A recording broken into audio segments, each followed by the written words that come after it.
최근 일본에선 지난해 쌀 생산이 증가했음에도 정작 곳곳에서는 쌀 품귀 현상이 나타나고 있는 건데요. 사상 초유의 쌀값 폭등에 결국 일본이 35년 만에 한국산 쌀을 수입했습니다.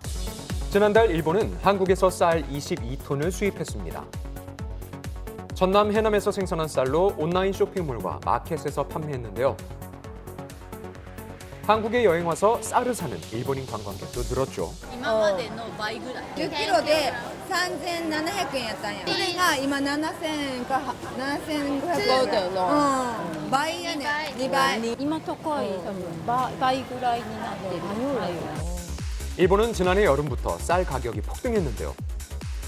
올해 4월 쌀값은 전년 동월 대비 92.1% 급등했습니다. 이는 1971년 이후 최대 상승폭인데요. 14주 연속 상승세를 이어가고 있습니다. 이렇게 가격이 크게 뛴 가격이 오래 지속된 적도 없었다고요. 지금 이쪽에 매대에 보시면은 쌀 재고가 모두 소진이 돼가지고 지금은 구매하실 수 없는 거를 확인할 수가 있고요. 작년 한 이맘때부터 조금씩 오르면서 올해 들어서는 이제 한 5kg에 4,000엔 넘어가고 그러고 이제 한 1인 1구매 제한이 생긴 것 같아요. 이런 쌀값의 상승은 물가 상승으로도 이어지고 있는데요. 일본의 3월 소비자 물가 지수는 전년 동기 대비 3.2%가 상승했습니다.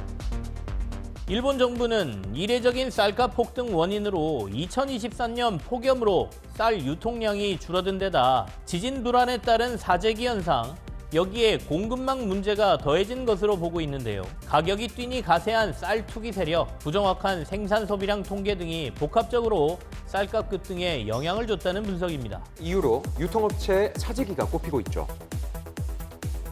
또 다른 이유로 일본의 외국인 관광객이 2023년 6월부터 1년 동안 소비한 쌀은 약 5만 1,000톤, 전년 동기 대비 2.7배가 늘었습니다. 일본의 농업 정책의 실패가 수면 위에 드러났다라는 평가도 있는데요. 감산 정책 시행 이후 벼 재배 면적은 60% 이상 줄었고 쌀 생산량도 1,300만 톤에서 600만 톤으로 절반 이상이 줄었습니다. 그런데 한국의 상황도 일본과 크게 다르지 않습니다. 갈수록 줄어드는 쌀 소비량에 농림축산식품부는 지속적인 벼 재배 면적 축소를 유도하고 있는데요. 올해도 전체 벼 재배 면적의 11.5%에 해당하는 8만 헥타르를 줄일 계획이죠.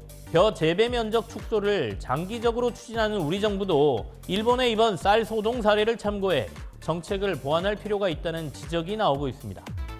한국의 벼 재배 면적 감소는 일본을 이미 웃돌고 있습니다.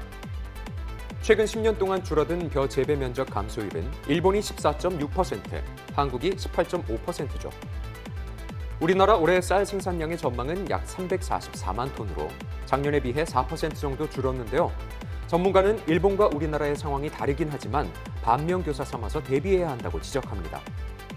우리가 10년, 15년 그때 됐을 때는 일본 같은 사례가 안 일어난다고 장담을 할 수 없겠습니다.